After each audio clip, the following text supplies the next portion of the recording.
তো আলহামদুলিল্লাহ, হাজারো যুবকের মাঝে আমি একজন সেই সৌভাগ্যবান যুবক যে কিনা ফজরের সালাত পেয়েছি। তো ভিডিওটার উদ্দেশ্য হলো, এটা একটা দাওয়াত। কিভাবে আমি বলি, আল্লাহ তাআলা কোনো বান্দার প্রতি যখন খুব রাগান্বিত হন, তখন এই বান্দার থেকে আল্লাহ তাআলা সেজদাটুকু কেড়ে নেন। আল্লাহ তাআলা যে এইভাবে আযাব দেয়, আমি যখন এই হাদিসটা শুনেছি তখন আমারও খুব খারাপ লাগতো। হায়, আমি যখন নামাজ পড়ি না, সালাত আদায় করি না, এর মানে আল্লাহ তাআলা আমার প্রতি রেগে আছে, খুব রেগে আছে।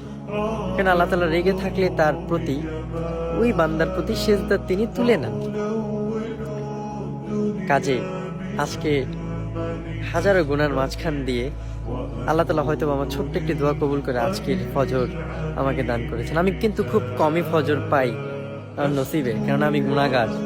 আমি দুনিয়ার সবচাইতে নিকৃষ্টবান গুনাহগার। কাজে আমি ফজরের সালাত খুব কমই জামাতে আদায় করার সুযোগ পাই।